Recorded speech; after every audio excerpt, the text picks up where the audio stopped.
कि अभी तक हम लोगों ने कोलिजन में तीनों टाइप के कोलिजन को डिटेल में पढ़ा था। अभी कोलिजन के दो टाइप और होते हैं। वो पहले जो था वो बेस्ड ऑन उसके इलास्टिक प्रॉपर्टी था मटेरियल के। तीन टाइप के कोलिजन थे, परफेक्टली इलास्टिक, इन इलास्टिक और परफेक्टली इन इलास्टिक कोलिजन। अभी एक दूसरे बेसिस पर इसका जो टाइप होता है कोलिजन का, वो होता है direction of motion and line of action. मतलब जिस डायरेक्शन में उसका कोलिजन हो रहा है और किस डायरेक्शन में दोनों बॉल का मोशन है, उसके बेसिस पे जो इसका टाइप होता है वो लिखते हैं यहाँ पे। तो यहाँ पे पहला हो गया टाइप ऑफ कोलिजन। ये अलग बेसिस पे टाइप है, मीन्स डायरेक्शन ऑफ मोशन और लाइन ऑफ एक्शन, उसके बेसिस पे। तो पहला हो गया हेड ऑन कोलिजन। क्या है? Head on collision. पहला हो गया हेड ऑन कोलिजन।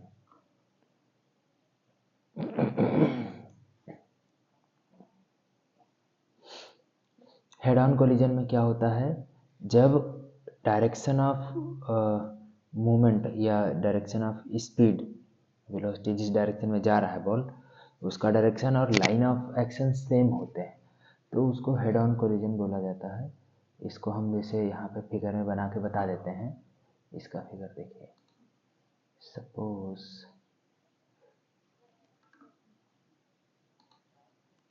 ये हमारे पास मान लेते हैं ये सरफेस है, ये अर्थ सरफेस है, और यहाँ पर एक ये बॉल है, एक ये बॉल है, और एक बॉल ये ए है, ये बी है। इसका जो डायरेक्शन ऑफ मोशन है वो ये है, इधर डायरेक्शन में जा रहा है। सपोज यू बी स्पीड से जा रहा है, इसका इधर डायरेक्शन ये भी जा रहा है, सपोज यू ए स्पीड से जा रहा है।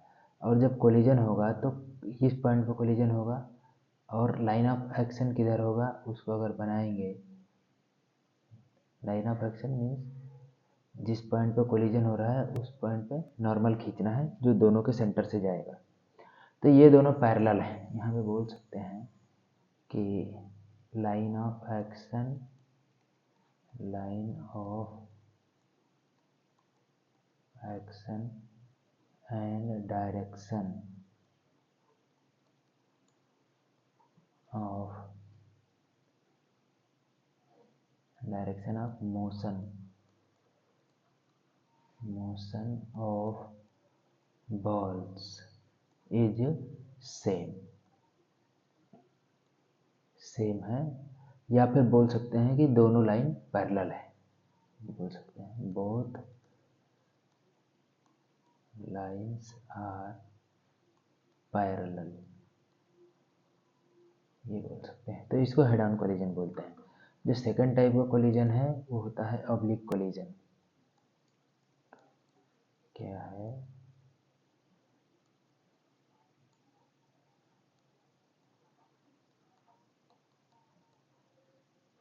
Oblique collision. यहाँ पे हम दोनों बॉल से दिखा देते हैं फिगर बना के। सपोज एक बॉल हमारे पास ये है, एक बॉल ये है, और दूसरी बॉल मान लेते हैं कि ये, ठीक है। ए बॉल है, ये बी बॉल है। ये वाली बॉल जा रही थी, सेंटर से बना देते हैं, स्पीड इधर जा रही है, इसकी स्पीड मान लेते हैं यू बी है। और ये वाली बॉल जो है सपोज ये इधर जा रही है, इसका स्पीड यू ए है।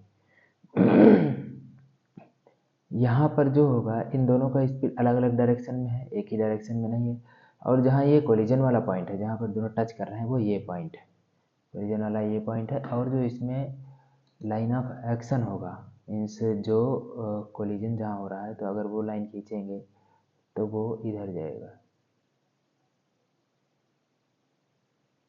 सेंटर से होते हुए इधर गया, और ये ऊपर को निकल गया इस डायरेक्शन में। कोलिजन तो हमारा इस पॉइंट पे हो रहा है, तो उस पर नॉर्मल खींचा हमने तो इस डायरेक्शन में जा रहा है, तो लाइन ऑफ एक्शन ये हो गया। और दोनों क्या है यहाँ पे अलग अलग, इसको लिख देते हैं line of action, line of action ये हो गया। ठीक है, यहाँ पर भी इसको ये लिख देते हैं, ये line of action, line of action. दोनों पैरेलल नहीं है, अलग अलग डायरेक्शन में है, तो इसको ऑब्लिक कोलिजन बोलते हैं। यहाँ पर लिख देते हैं, एक मिनट कलर चेंज कर लें,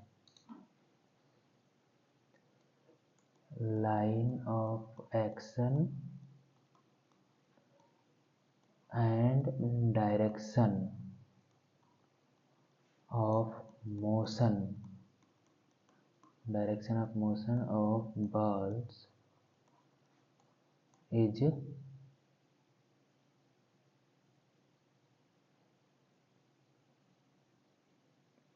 in different direction, different direction, या फिर बोल सकते हैं both lines are not parallel, both lines are not parallel. ठीक है, यहाँ पर इज इन सेम हमको डायरेक्शन लिखना चाहिए, इन सेम डायरेक्शन को मीन डायरेक्शन देखना, पैरेलल नहीं है तो इसको ऑब्लिक कोलिजन बोलते हैं। तो ये हो गया type of collision based on direction of motion and line of action, दोनों के बीच में जो एंगल होगा, तो ये हो गया। इसके बाद हमको एक देखना है इम्पल्स, इम्पल्स जो उसमें था, इम्पल्स क्या होता है।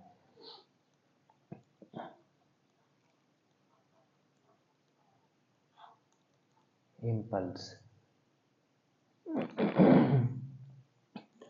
इम्पल्स जो है, अगर किसी ड्यूरिंग कोलिजन है, मान लीजिए कि हम एक बॉल है, एक बॉल को एक हम कोई सरफेस पे दीवार पे अगर मारते हैं तो बॉल तुरंत वापस हो जाती है, उसका मोमेंटम पूरा चेंज हो गया। उस टाइम में क्या हुआ, during collision large amount of force लगता है, बहुत शॉर्ट पीरियड ऑफ टाइम पे लगता है, कोलिजन में यही तो होता है। और लार्ज अमाउंट ऑफ फोर्स क्या करता है, उसका पूरा पूरा मोमेंटम ही चेंज कर देता है। जैसे बॉल हमने दीवार पे मारा है तो बॉल का मोमेंटम पहले आगे की डायरेक्शन में था, दीवार की तरफ जा रहा था, और जैसे दीवार से टकराया वो उसके अपोजिट डायरेक्शन में आने लगा, मीन्स वापस आने लगा, उसका मोमेंटम पूरा चेंज हो गया। तो इसको ऐसे ही मीन्स इसका जो स्टेटमेंट है जो बोलते हैं वो है a large force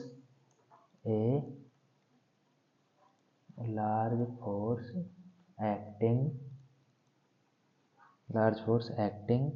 for a short period of time, for a short period of time to produce a finite change in momentum, to produce a finite change in momentum is called impulsive force, is called impulsive force, impulsive force। तो impulsive force क्या होता है वो यहाँ पे बता दिए। इसका फार्मूला क्या होगा इम्पल्स का, इम्पल्स का जो फार्मूला होता है वो लिखते हैं यहाँ पे,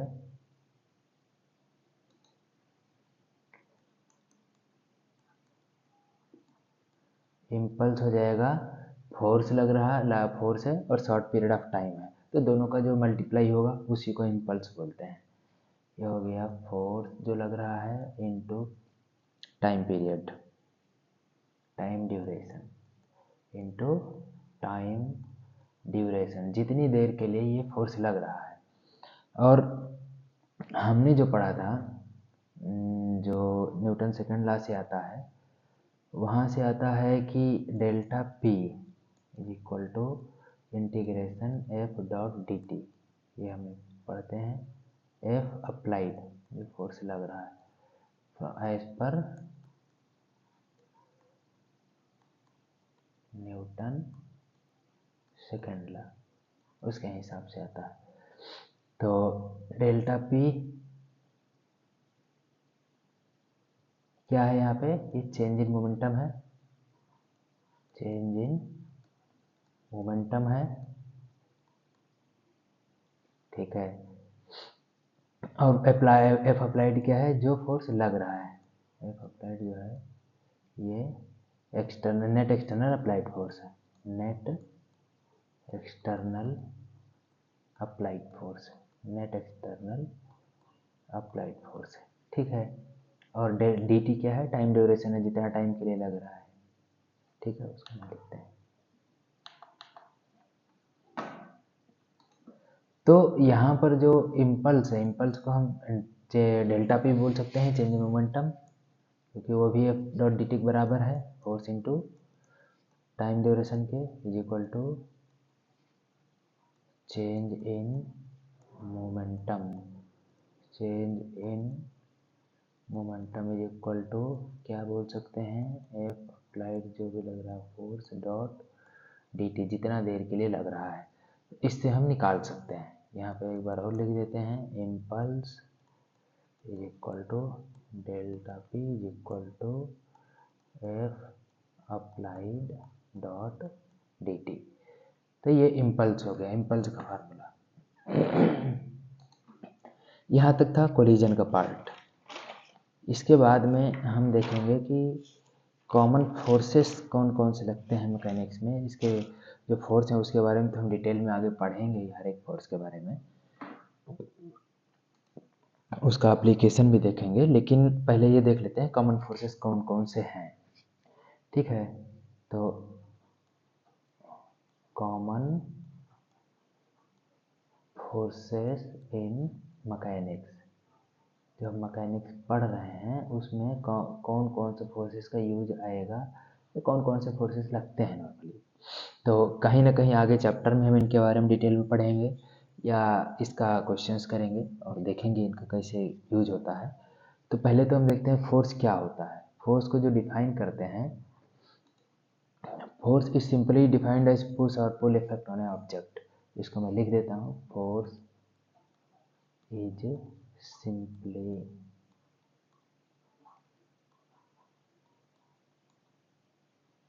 डिफाइंड एज पुश और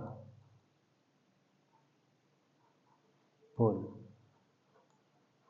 इफेक्ट ऑन, पुश और pull effect on object, object पे पुश या पुल इफेक्ट जो होता है उसी को फोर्स बोलते हैं। फोर्स कैसा होता है, फोर्स जो है वेक्टर क्वांटिटी है, इसमें मैग्नीट्यूड और डायरेक्शन दोनों होता है। यहाँ पे लिख देते हैं, force is a vector quantity, vector quantity है, means force have both magnitude and direction, magnitude and direction. यहाँ एन नहीं आया है, एन हमने नीचे लिखा, मैग्नीट्यूड एंड डायरेक्शन दोनों होता है फोर्स में। इसका यूनिट क्या होता है फोर्स का, यूनिट, यूनिट क्या है, न्यूटन, न्यूटन में लिखते हैं। और जो न्यूटन सेकंड लॉ से हमने जो फोर्स का फार्मूला पढ़ा था, F net is equal to M में पढ़ा था। ये किसके लिए, फॉर कांस्टेंट मास ऑब्जेक्ट के लिए, for constant mass object, constant mass object के लिए ये फोर्स का फार्मूला है, इसको ये फोर्स का फार्मूला। अब इसके बाद हम लिखते हैं type of forces. Type of forces कौन कौन से होते हैं उनके बारे में पढ़ना है हमको। जैसे कि पहला है हमारे पास gravitational force,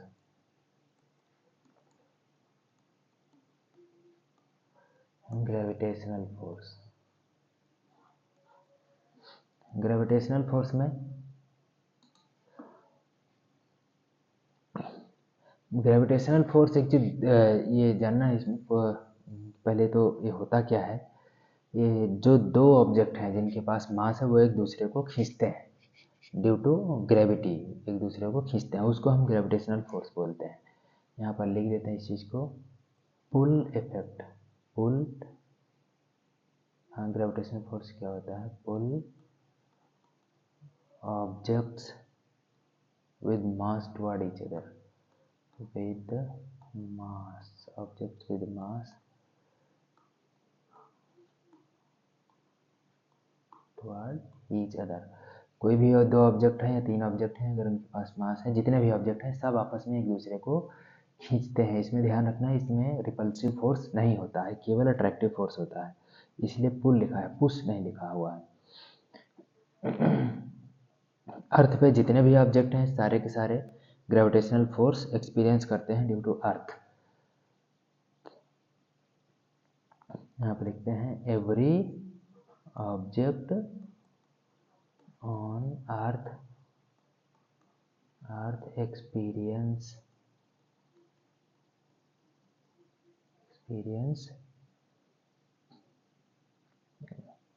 force of gravity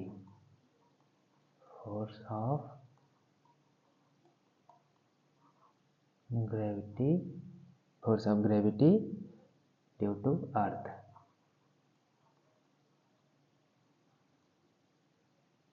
अर्थ के कारण जो फोर्स लगता है उसको हर एक ऑब्जेक्ट एक्सपीरियंस कर सकता है, करता है। तो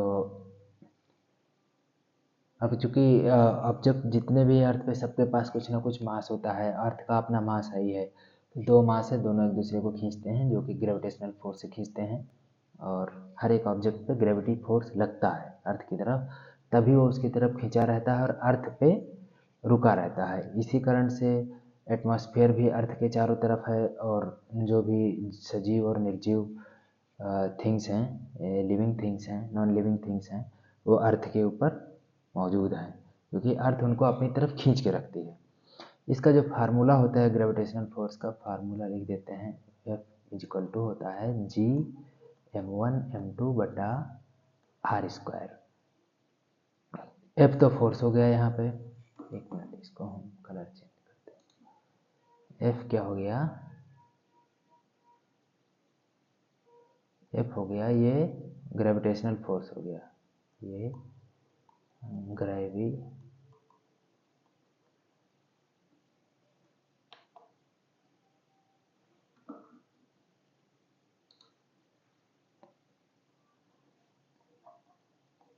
ग्रेविटेशनल फोर्स हो गया।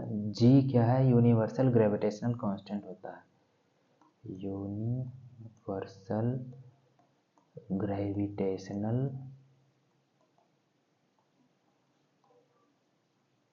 कांस्टेंट होता है G। m1 m2 क्या है, मास ऑफ ऑब्जेक्ट है, जिन दो के बीच में हम फोर्स देख रहे हैं, मास ऑफ ऑब्जेक्ट। ये R क्या है, ये है minimum distance between two object, minimum distance between two objects, जिन दो के बीच में हम देख रहे हैं फोर्स, उनके बीच का कम से कम दूरी है, ये हो गया। इसके बाद में हम नेक्स्ट टाइप ऑफ फोर्स देखते हैं, दूसरा है हमारे पास इलेक्ट्रोमैग्नेटिक फोर्स। सेकेंड है इलेक्ट्रोमैग्नेटिक फोर्स, सेकेंड है इलेक्ट्रोमैग्नेटिक फोर्स। इलेक्ट्रोमैग्नेटिक फोर्स में इसका जो फार्मूला होता है लिखते हैं, F इक्वल टू होता है 1/4 पाई ε0 Q1 Q2 बटा r²। यहाँ पर जो ε0 है और सबका क्या है वो लिख देते हैं, Q1 Q2 तो चार्ज है, charge on particle, charge on particle है। ε0 ये कांस्टेंट होता है, इसको बोलते हैं emissivity of vacuum of solenoid, vacuum का इमिसिविटी होता है। और आर क्या है, ये है मिनिमम डिस्टेंस दो चार्ज के बीच का, minimum distance between two charges, जो चार्ज जिनके बीच हम फोर्स देख रहे हैं उनके बीच का मिनिमम दूरी है। ये फार्मूला जो है सिमिलर टू ग्रेविटेशनल फोर्स के, वहाँ पर हम दो मास के बीच में फोर्स देख रहे थे, यहाँ पर दो चार्ज के बीच में फोर्स लगता है, ड्यू टू यहाँ पे चार्ज मतलब चार्ज के कारण फोर्स लगता है और वहाँ पे मास के कारण फोर्स लगता था। और ये जो फोर्स होता है ये अट्रैक्टिव या रिपल्सिव दोनों हो सकता है, depend on type of charge. अगर अपोजिट चार्ज है तो अट्रैक्टिव होगा और सेम चार्जेस हैं तो रिपल्सिव होगा। फोर्स यहाँ लिख देते हैं, फोर्स में बी अट्रैक्टिव और repulsive in nature depending upon type of charge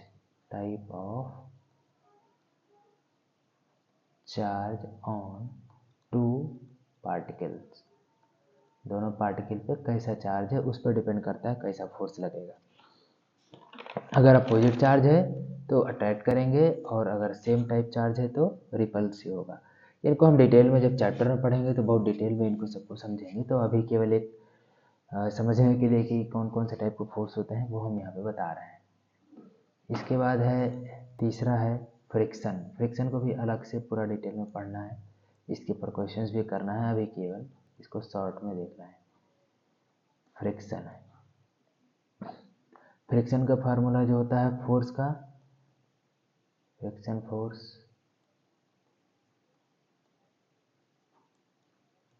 is equal to क्या होगा, ये होता है म्यू इंटू एन, है ना। म्यू होता है म्यू एस, ये हो गया क्या, static coefficient of friction, static coefficient of friction. मतलब जब ऑब्जेक्ट रुका है उस समय जो फ्रिक्शन लगेगा और उस समय जो कोफिशिएंट ऑफ फ्रिक्शन होगा, इसको स्टैटिक कोफिशिएंट ऑफ फ्रिक्शन बोलते हैं। और म्यू इज इक्वल टू होता है म्यू के, ये काइनेटिक कोफिशिएंट ऑफ फ्रिक्शन होता है, काइनेटिक कोफिशिएंट ऑफ फ्रिक्शन। इसको भी डिटेल में देखेंगे कैसे निकालते हैं। और यहाँ पे एक हम फिगर से भी दिखा देते हैं फ्रिक्शन कैसे लगता है। सपोज हमारे पास, एक मिनट, हाँ, ये अर्थ सरफेस है और इस पे एक ऑब्जेक्ट रखा है, एक सपोज ब्लॉक रखा हुआ है। ये ब्लॉक है जिसका मास m है, ये एक ब्लॉक है। इसको हम, इस पर एक फोर्स F लग रहा है इस डायरेक्शन में, एक फोर्स F लग रहा है इस डायरेक्शन में, और इस पर एक नॉर्मल रिएक्शन लग रहा है ऊपर की तरफ।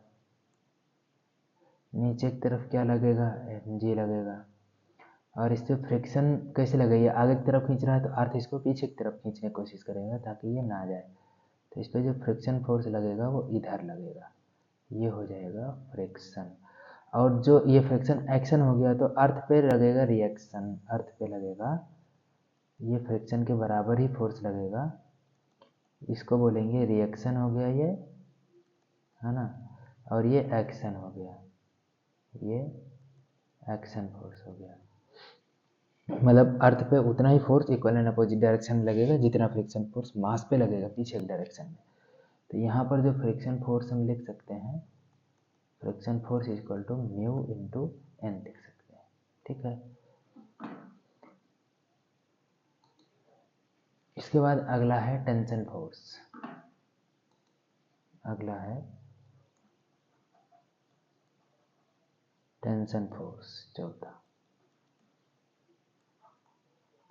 टेंशन फोर्स जनरली रस्सी, रोप या फिर जो मेटेलिक वायर है उनमें सब में देखा जाता है। यह है, इसको जो बोलते हैं force transmitted through a rope when pulled by force acting from opposite side. तो जो रस्सी में फोर्स ट्रांसमिट होता है जब रस्सी को दूसरी तरफ से खींचते हैं, रोप हो या वायर हो, तो उसको टेंशन फोर्स बोलते हैं। इसको लिख देते हैं force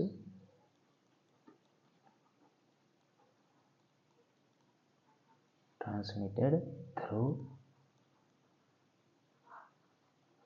a rope when pulled by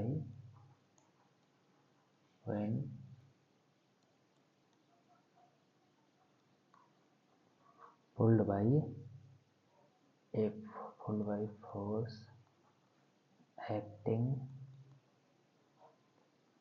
from opposite side,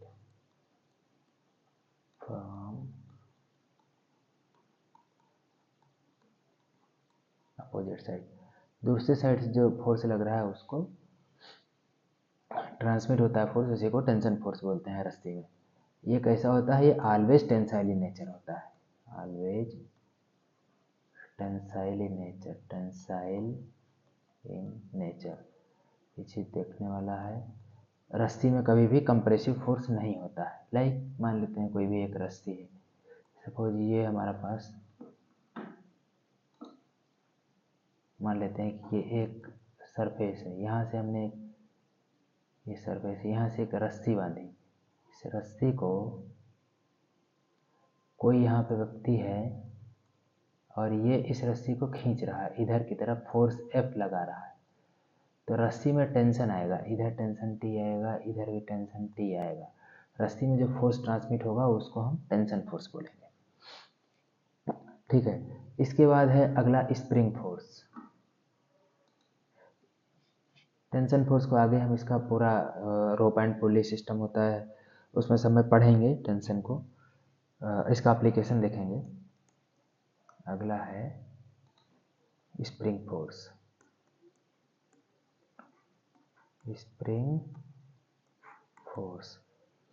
spring force का जो फार्मूला होता है इसको लिखते हैं direct. Spring force F is equal to होता है -K x minus x naught. यहाँ पर x नॉट हो गया नेचुरल लेंथ ऑफ स्प्रिंग,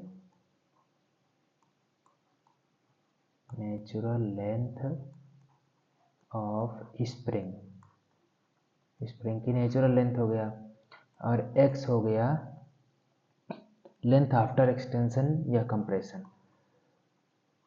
मतलब हम जिस पॉइंट पर भी देख रहे हैं स्प्रिंग में कितना फोर्स लग रहा होगा, स्प्रिंग कितना फोर्स लगा रही होगी, तो उस समय पे कितना उसका लेंथ है वो रखना है हमको। लेंथ आफ्टर एक्सटेंशन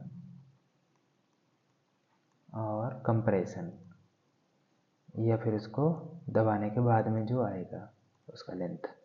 और के जो होता है इसको बोलते हैं स्प्रिंग कांस्टेंट। स्प्रिंग कांस्टेंट बोलते हैं। यहाँ पर एक चीज़ ध्यान देने वाला है कि जो माइनस साइन है, माइनस साइन शो करता है कि फोर्स जो है हमेशा जिस डायरेक्शन में उसका, हम मान लीजिए कि इलोंगेशन कर रहे हैं सपोज स्प्रिंग का, तो जिस डायरेक्शन में इलोंगेशन हो रहा है उसके अपोजिट डायरेक्शन में फोर्स लगाएगा। हमेशा स्प्रिंग होता है अपोज करने के लिए। आप जिस डायरेक्शन में स्प्रिंग को मूवमेंट कराएंगे, चाहे उसको इलोंगेशन करेंगे तो कंप्रेस होने की कोशिश करेगा, उल्टा फोर्स लगाएगा, या फिर इसको कंप्रेस करेंगे तो इलोंगेशन के लिए कोशिश करेगा, मतलब बाहर की तरफ जाने की कोशिश करेगा। इसलिए हमने यहाँ पे माइनस साइन लिखा है, इसलिए माइनस साइन लिखा जाता है। इसके बाद जो और फोर्सेस हैं जिनको कि हम पढ़ेंगे उनके चैप्टर्स में, यहाँ पर जरूरत पड़ेगी तो उसको देख लेते हैं। ये है बायोंसी फोर्स है, बायोंसी फोर्स। इसको हम पढ़ते हैं जब हम फ्लूइड मैकेनिक्स में जाएंगे, पढ़ेंगे, तो वहाँ पर आर्किमिडीज प्रिंसिपल पढ़ते हैं। आर्किमिडीज प्रिंसिपल से आता है कि बायोंसी फोर्स कितना लगता है। कोई भी ऑब्जेक्ट अगर पानी में या कोई लिक्विड में डालते हैं तो उसी वो ऑब्जेक्ट जितना लिक्विड को डिस्प्लेस करता है उसके वजन के बराबर उस ऑब्जेक्ट पर फोर्स लगता है, तो उसको बायोंसी फोर्स बोलते हैं। और इसका जो फार्मूला होता है, ये फार्मूला लिख देते हैं। F बायोंसी होता है रो V जी, इसका फार्मूला होता है। तो इसको हम फ्लूइड मैकेनिक्स में पढ़ेंगे और डिटेल में। और जो नेक्स्ट टाइप का फोर्स है वो देखते हैं। अगला है 5-7 विस्कस फोर्स।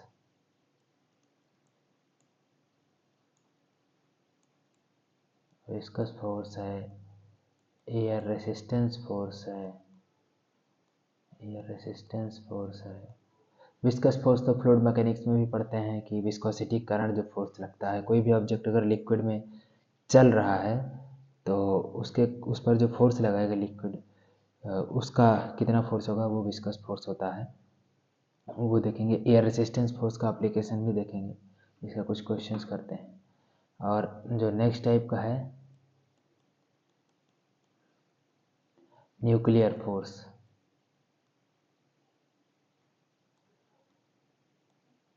न्यूक्लियर फोर्स भी इसके जो मॉडर्न फिजिक्स पढ़ते हैं तो वहाँ पर इसको और डिटेल में समझेंगे न्यूक्लियर फोर्स में क्या है। और इसके अलावा कुछ और फोर्सेस होते हैं वीक फोर्स लाइक, ये केवल तो ये सब टाइप फोर्सेस होते हैं। इनमें से बहुत सारे जो हैं इनको हम जब उनके चैप्टर्स में देखेंगे कि क्या इनका फार्मूला, इनका नेचर कैसा है, कैसे लगते हैं और कब कैसे चेंज होता है फोर्स। और बहुत जैसे वीक फोर्सेस हैं, ये सब चीज़ एक नाम जानने के लिए है किस टाइप के फोर्स होते हैं, और डिटेल में हम इनको आगे पढ़ेंगे। Thank you.